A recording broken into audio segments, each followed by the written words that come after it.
welcome to episode 8 of Binging Bridgerton, a podcast going episode by episode through the new Shonda Netflix series adapting the Bridgerton historical romance novels by Julia Quinn. With me today are co-host Amrita. Good morning, Amrita. Good morning, Beth. And we also have our friend Uday on to talk about this with us, even though, in his own words, not only is this not up his alley, he's never even been on this alley before. Thank you, Uday, for coming back for another episode. Thanks, Beth. We did it. We're in episode 8, the last episode of this series. Everything happens, everything resolves, everything is restored, mostly. Let's talk about some of the topsy-turvy and how it shakes out.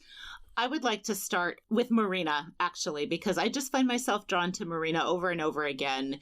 And we find out in this episode that not only her attempt to mix up some kind of weird potion to give herself an abortion did not work. I don't know about you, but I didn't think that was going to work, frankly. And the doctor, the doctor in his hilarious wig is very derisive of her attempts at some science. I have to say I was pleased that the Featheringtons did actually bring in a doctor, because for a second I thought maybe they're just going to let her suffer, but they didn't.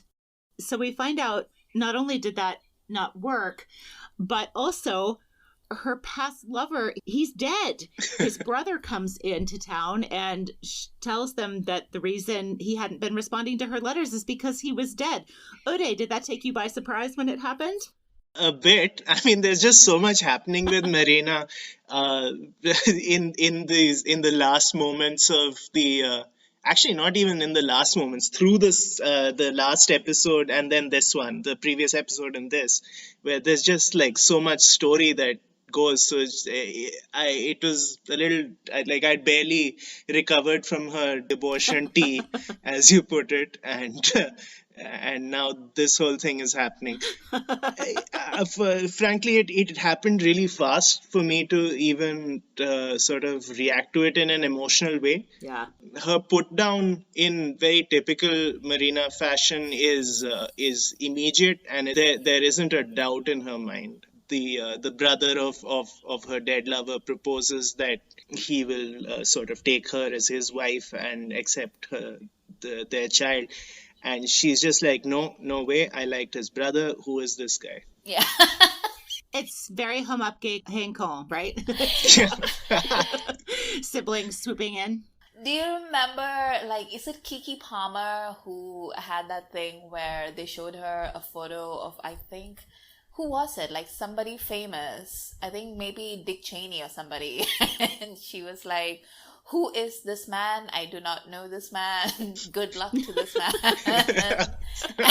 And I just thought of that the whole time, because Lady Featherington is obviously really for the marriage, because this is an excellent way to rehabilitate not just Marina, but also the Featheringtons in society, just to get them married. And she's totally right. And it's odd to find yourself agreeing with Lady Featherington wholeheartedly, but she's absolutely right. And not just in a calculating way, but in a full-on reality sort of way.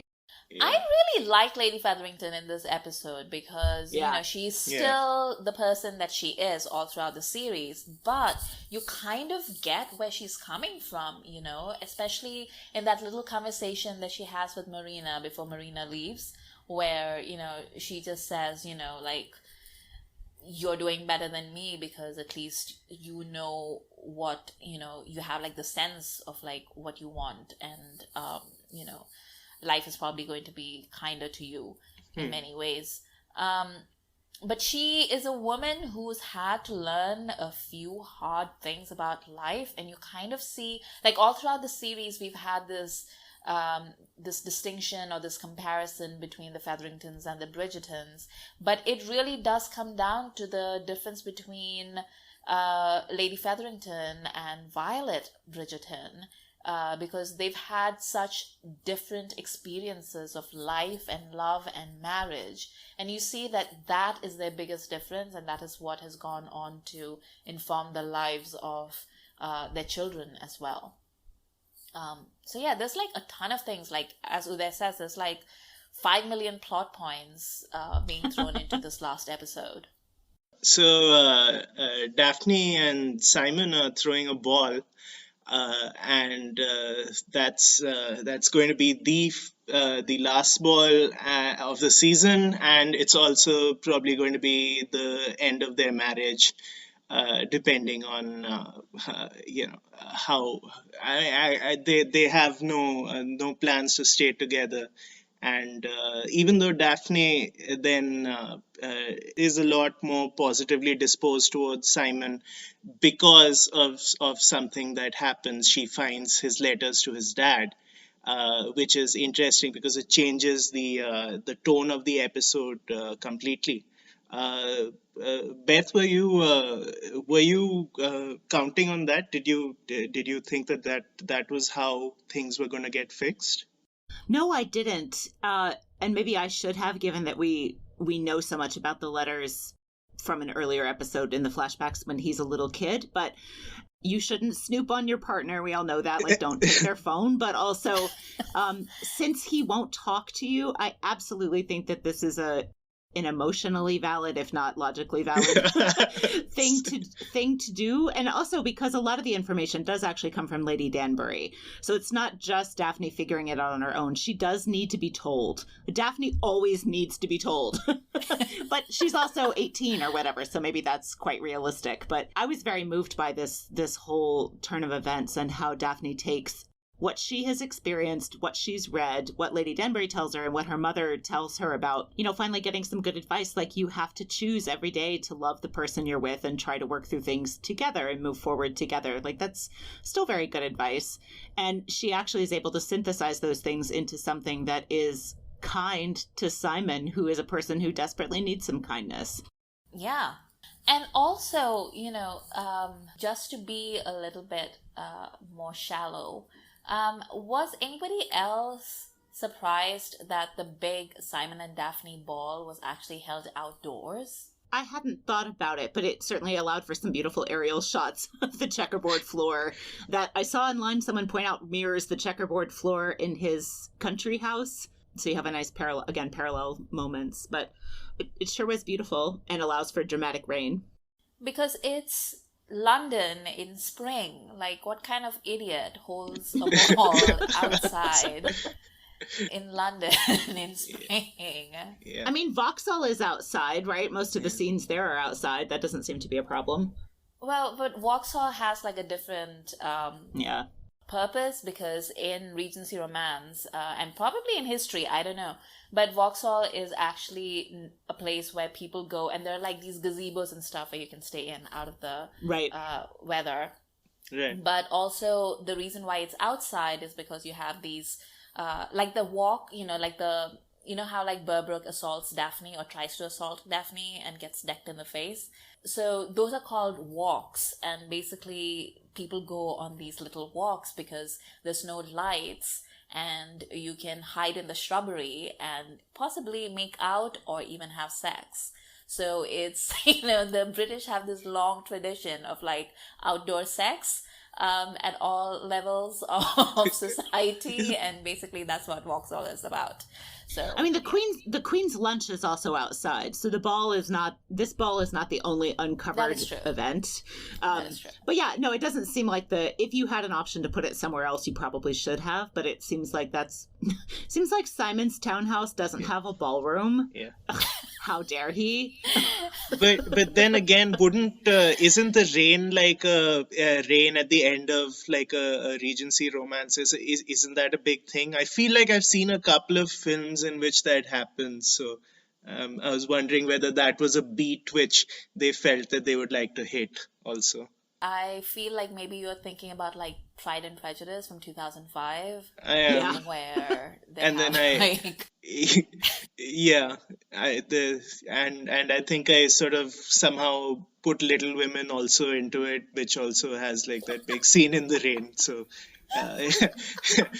I'm obviously new to this genre. No, it's lovely. I mean, we've talked before, like Beth and I have talked before about like how this film is, this series is actually also very much in context of the kind of movies that we are used to in this era. And part of that is like British romance that we've seen in the past like 20, 30 years. So it's movies from the 90s, movies from the early 2000s, everything from like, Hugh Grant romances to things like Pride and Prejudice. So you're not off base about it. Yeah. That's probably where they're getting their inspirations from. And there's a very important pivot in The Rain, which is Daphne being washed away of all of her pretenses and saying, I just love you and I'm going to try to do what it takes to stay with you and make this work together. And it's, that couldn't have been a scene in the sunshine, I think, and worked the same way. And it makes her seem, more down to earth, like actually connecting her to the earth through the water falling and, all that. And it's a rebirth and all that kind of stuff. So I think it was very effective, if illogical, from a planning perspective. I thought you were going to say that it washed her off her sins. And I was like, well, that too. I don't think the series ever got around to thinking of it as a sin for her. Agreed. And I don't think she ever saw it that way either. But I do think she realizes that she has wounded him, right? And I don't think she apologizes, but I think she has finally, especially through the words of the elder women, understood what she did. She has that good language about any imperfect things. Imperfect people still deserve love, and none of us are perfect, and blah blah blah, which is also kind of ties to water and the ball doesn't go perfectly, and neither will their marriage, and neither are they as humans, but it's all right. Talking about imperfect people, let's talk about Lord Featherington, who is... it's a cruel trick, but he gets the most airtime in this episode, and it's the episode in which he gets murdered.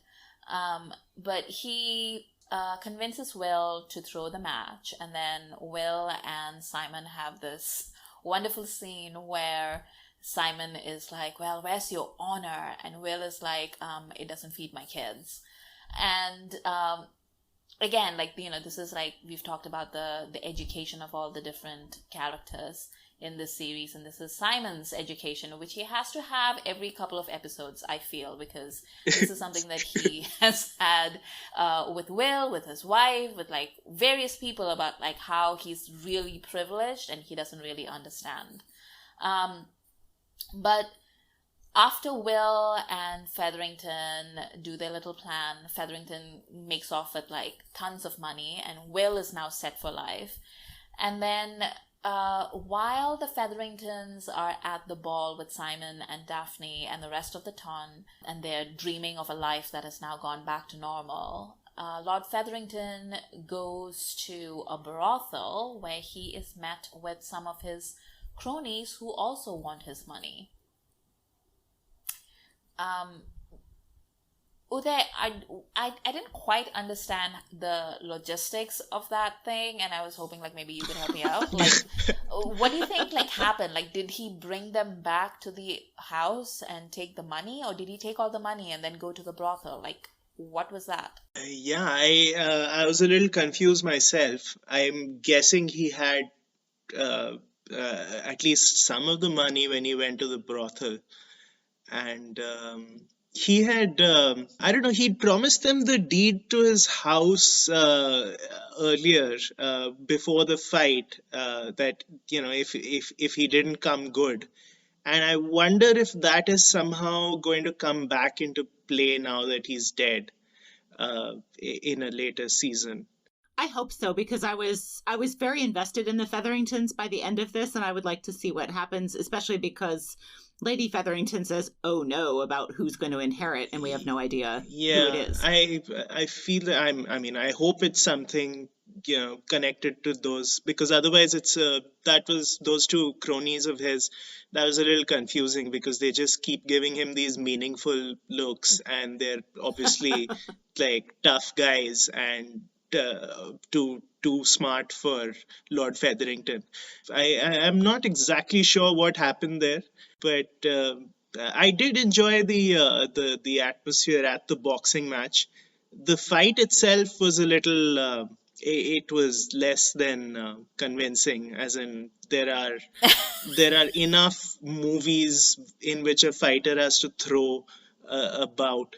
And it can be done a lot better than this. This was just like this was so fake that like I think any kind of deception, successful deception on Lord Featherington's part just went after Will just really made it obvious that he was throwing the game. I wonder if that also contributed to his murder.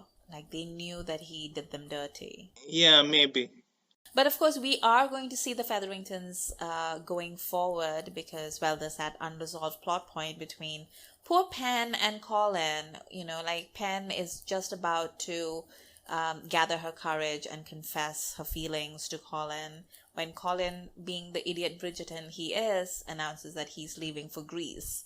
Also, there's the big reveal, which was a huge surprise to me as somebody who's read the series, because the reveal in the book doesn't actually come until the fourth book or so. But yeah, it isn't until Penelope has her own story that we learn that Penelope Featherington is Lady Whistledown. I 100% did not see that coming, but many people I've talked to said they thought it was obvious. I didn't see it coming either. Maybe I need to go back and sort of see the Whistledown and Penelope scenes and if it makes sense. But right now, to me, it seemed like a nice shock reveal, but doesn't quite sit right with me at the moment. I think the reveal of Marina's pregnancy is the one thing that really cuts down on the number of people it could possibly have been. Is that right, Amrita? Yes. But also there's a scene where Queen Charlotte has her afternoon party, and then the Featheringtons are asked to leave, and then in the next Whistledown sheet there is no mention of what happened at the party, as if Lady Whistledown was ignoring it, and the Queen thinks that she's been slighted, but actually it's because Penelope wasn't there and she didn't know what happened at the party. The way that they're setting this up is really interesting to me, you know, just looking at the way that it's been adapted from the books, because we don't see any of this in the books, you know, because we don't get to the reveal until much later. But the way that it's being set up is that Penelope is at once smarter than everybody else around her, but particularly Eloise, who is still sort of trying to find who Lady Whistledown is and just failing miserably. But also, this is giving Penelope, you know, like with what happens to Marina later on, which I don't know, like if you want spoilers, but given what happens to Marina later on and given her own part in the public humiliation of her family, and then, you know, what happens with her dad and everything, it really gives Penelope an idea of her culpability in the misery of others. Mm-hmm. Like, she is definitely much more mature at this point than Eloise. I think that is a trajectory that will only deepen as the series goes on, and as Lady Whistledown has all this power, but Penelope in her real life is probably one of the least empowered people, because, you know, in her family she's the ugly duckling, even though it's Nicola Coughlan who is delightful, and I don't know what that means, but, you know, that's the dichotomy of the Penelope character. It's pretty great to have a young woman get to be the person with all of this perspective and a voice, even though it's a voice she has to hide under another identity. But I feel like that's not perhaps particularly common, especially at the sort of broadcast level that Lady Whistledown has. Like, we're used to Elizabeth Bennet being smart about her own family, but you know, to be the commentator of all of society is it's pretty great. I was very, very pleased by this reveal. So Colin's gonna go off to Europe because why not? There's not much for him to do. Nothing much for him to do out here. Anthony and Sienna, surprise, surprise, does not work out because he turns up at her door at night, and she's with a rich duke or something.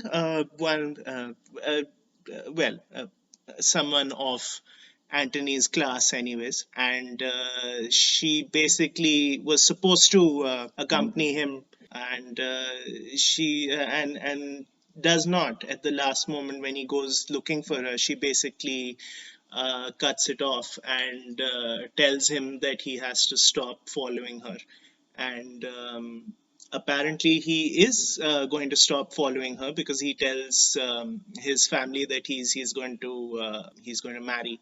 And Amrita, you shared a note with us about this that says, which is good because his girl just showed up in town, and I hadn't caught that whatsoever. So I'm very curious who Anthony's love interest is going to be, and I have a guess based on the flitting around of the little bee, but I don't know that I'm right, and I shouldn't be spoilery probably. So Anthony's love interest is one of the best in the series. So I've got my fingers crossed for her. But yeah, the whole thing with Sienna is really interesting because they're back in bed with each other, and then what Anthony does, like, you know, inviting her to go to the ball with him, to me as a Regency reader, like, that was like really shocking because he's going to be taking his mistress to meet the women in his family, which is a giant no-no. But also, you know, he's trying to change the terms of their relationship in a way that, you know, like, what does that mean? Like, if he takes her to the ball, because in the Regency period, things like that, you know, they have meaning. Like, you don't just do that on a whim. So is he going to declare his, you know, his honorable intentions? Like, does he intend to marry her? Like, is that what it is? Because I can't imagine that Violet Bridgerton would be like too happy to you know, have an opera singer for a daughter-in-law. But also, like, I think that Sienna's speech to him where she's just like, you gotta let me go and you gotta let me, like, look out for myself because I'm the only one that will, like, that's totally on point because Anthony is like super confused. Like, he starts the series really confused and he ends the series really confused. So she's absolutely right in that sense, but I didn't quite understand her point about, like, being with the other guy because he won't try to change her, because I'm like, I don't get it. Like, what is Anthony trying to change about you other than, you know, maybe take you out of the shadows of his life and, like, give you a more prominent place in society? But I don't, like, she makes it sound like he's the worst person in the world for making her put on a ball gown and go to a ball. And I'm like, of all the things that Anthony has done to you, and all the things that Anthony's done wrong, like, that is the least of it, and I don't understand it. She has, I forget if it's maybe the previous episode, he says, what, I'm a Viscount, my sister's a Duchess, no one will say anything. And she says, not to you. Right. And I think that's what it's about, is that he can withstand the sniggering of society for a season, and she cannot, because she is not these people's peer, and she never will be. Although, as I think it was Manish who pointed out, like, Anthony, so the king could elevate an entire race of people by a marriage, but Anthony can't elevate one opera singer by a marriage. It doesn't quite line up with what this show has tried to suggest about love conquering all with major societal injustices. But I think that's what she's thinking, is that, like, well, easy for you to say because you're not the one who's going to have to step outside what they've always been told they are. My romantic heart is sad about it, but I think she's absolutely right that, you know, and his responsibilities will always fall to people other than her as a first son. So, like, Benedict and the modiste have a much better shot as a couple, even though I don't think they're interested in that, than Anthony and Sienna ever would, because Anthony has pressures that Benedict will never have. True. I would like to mention quickly the painter Granville, because he's painting Daphne and Simon's portrait. And there's this wonderful moment where he gets them to try to stand closer together and have Simon put his hand on Daphne's shoulder. And when he does that, Granville looks back up at them and says, the very picture of devotion. I couldn't tell, is he being snarky because he can see that they're acting in that moment, at least at some level, or because he himself has lived a life full of emotional satisfaction being tried through tiny gestures in society that only one person will notice, even if the room is crowded. Does he see something in them that they almost can't recognize themselves? What did you both think? I think it's the latter. I was a bit distracted in that moment because I thought the show was going to throw him into the Whistledown stakes. I thought they were going to Ooh. and then that didn't happen. But because they're discussing their plans after that, they were like, we'll go our separate ways, and they're talking about it in front of the painter, and he's listening uh, quite attentively, and I was just it just struck me in that moment. So That, by the way, like, the way that Simon and Daphne, but really Simon more than anyone else, it's a point that they make over and over and over again in all the different episodes, but they clearly think that servants or like people who are in trade are part of the furniture. Like they will have the most intimate conversations in front of people, and you're just like, what are you doing? And it's, they genuinely don't think that these are people. It's wild. I had a small scene I wanted to mention because it struck me as a bit incongruous. This is after Daphne's reached out to Simon, and she's read the letters and she's feeling bad, and now she wants to sort of make amends, and she invites him over for a family gathering at the Bridgerton's house. And there, Simon is really good with the young Bridgerton kids. Like, he's really nice. He makes a little horse out of paper, and he's smiling, and there is nothing about Simon that suggests that he'd be good with kids. I am sorry. There has not been a single moment that suggests that he'd even be comfortable around kids, let alone be like really charming. And then later on, she's like complimenting him about it, and he's like, yes, I've always been good with kids. Doesn't mean that I want them. And I'm just like, I feel like you had this particular conversation in mind, like you just wanted to make that point that people can be good with kids without wanting them. And then you just like shoehorned in this thing. He seems fine. I mean, he doesn't seem to have any problems. He doesn't. It's because he's perfect. He's a perfect romantic hero, I guess. Very suddenly, by the way, like the way Yes. the series goes from dark to light in this episode, it's like I mean, it's done very charmingly, but it's done really fast. Like Yeah. like you can see the clouds literally lift after the scene where she finds the letters, and she talks to Lady Danbury, who tells her a little more about their relationship, and that was it. I mean, things just become light after that. Yeah, so talking about light, so after they have their ball and it gets rained out and everybody's like, oh my God, so romantic because the Duke and the Duchess are left by themselves in the middle of the dance floor in the rain. And then everybody just like, leaves them alone, which I thought was like really funny, but also really thoughtful of the tone. And then Daphne makes a little speech and says that, I love you, and even though you're imperfect, it's fine, I love you still. And Simon is almost like he was waiting for her to say that, like she's given him some sort of permission to be happy. And he goes up to her and they again make love. And this time, so this is what like really struck me, because all the other times the camera is sort of, whenever they're having sex, the camera is very fleetingly interested in Simon or in his expression. Like it never really focuses on his face. And even when it does, he's usually turned away and like pulling out and, like all that stuff. And then in this one, he is, we've seen the camera focus on his face only once before, like full on, and that is when he was being raped, basically, by Daphne in Right. episode 6.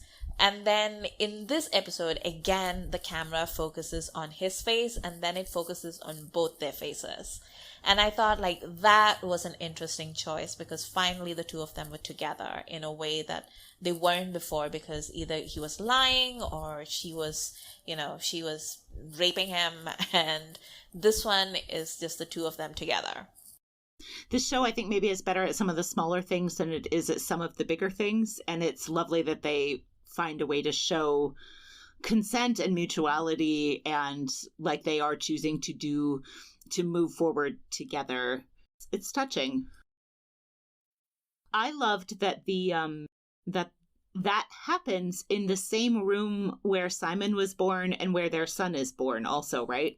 Mm-hmm. It's that same bedroom with the blue chinoiserie wallpaper. So that space clearly is important to Simon, and it's a space of vulnerability that means a lot to him.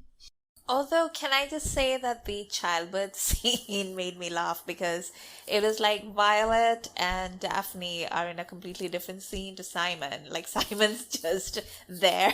Like if I was giving birth in the 19th century and I was like in the room where the previous Duchess literally bled to death after giving birth, like, and if my husband was just like smoochy to my hand, I would be furious. Like I would be so angry. I'd be throwing hands at that point. But apart from that, and also like Simon just didn't seem to be like all that worried. I mean, you'd think that he's in that room where his mom died giving birth to him, and his wife is like giving birth and she's clearly having a hard time, and Daphne's tiny, like teeny tiny, and she's giving birth to this baby and he's just like, oh yeah, sure, like this is happening. I'm just like, what? What is going on? Is it unusual for Simon to be in the room at all by Regency standards? Yeah, I think so. Yeah, I think so. I do feel like the fact that this show has been renewed for a season 2 and possibly for 8 seasons means that it can take its time to... Because there's a lot of setup in this particular season of the show. And the books themselves cover a period of about 20 years, if I'm not mistaken. Oh, wow. Yeah. Or 15, like I'm not sure, like 15 or 20 years, something like that. And so this is before Waterloo, and then I think it extends into the 1820s, if I'm not mistaken, the late 1820s. So about 15 years. And like that's a significant period of time. And so a lot of the people that we see in this episode are really young, and especially people like Colin and Penn. And I'm really interested to see how those people are going to grow and what that arc is going to be. This series has a very light touch when it comes to deeper issues, but also it insists on touching upon those issues. Yeah. And I really don't understand that motivation. Like, it seems to be a show that is very comfortable in a very particular space where, you know, it's very open about the fact that it's a romance and that it's, you know, fluffy and light and full of air and pretty people. But on the same time, it seems to want to address the fact that it exists within a certain context that is the very opposite. And I don't think they know exactly how to deal with that as yet. And my hope is that maybe in the second season, they'll be able to do a better job of it. But I'm just going to keep my fingers crossed. I agree. Uday, any overarching thoughts about the whole series you'd like to share? Any favorite characters? Any impressions of what you think the show did particularly well? Favorite character, I think, has been Anthony, which which I'm finding a little difficult to defend because he's just like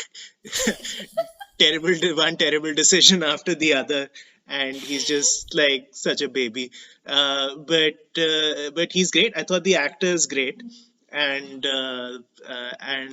his sideburns are telling their own story, which is always fun.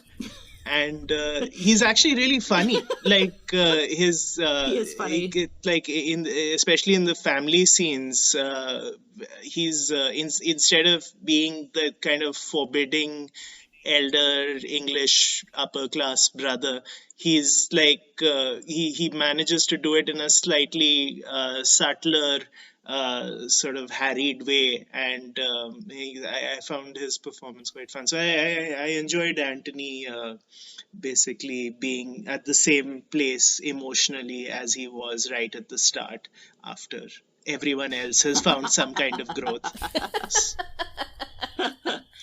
I love that little moment in this episode where Benedict and Eloise are on the couch eating chocolates and kind of having a bit of a confidential moment. Then Anthony pops down with them and grabs a chocolate, and he's like, "Benedict, it's fine if you're with Genevieve. If she makes you happy, great." And he grabs another chocolate and walks off, and Eloise and Benedict look at each other, and Benedict goes, "What's in that chocolate?" That's the kind of shorthand that you can get away with your family that is not how you talk to people outside your family. No, the show really did sell me on the Bridgertons as a family. I didn't know how that would be in the first episode, because there's just so many characters that suddenly turn up, but they really do, over the episodes, the family scenes are the ones that like really I thought those were really nicely done. Well, I'm not going to ask Amrita about her overall thoughts of the whole series, because we have one more episode of this podcast coming, a 9th episode where we will bring on yet another guest to talk about the series overall and some of these big questions about what it does, how it works, and some of the people who were in it. So with that, let's wrap up episode 8. Uday, where can people find you and your work online? So they can find me on Twitter at Uday, that's YOODAY, and I post most of my pieces out there. I write for a newspaper called Mint Lounge, mostly about film. Amrita, where can people find you? You can find me on Twitter at AmritaIQ or on YouTube at Amrita by the Book. You can also find me on Khandan, a Bollywood podcast that I co-host. And I am Beth Loves Bolly on Twitter. Thank you so much for joining us, and we look forward to seeing you soon for episode 9.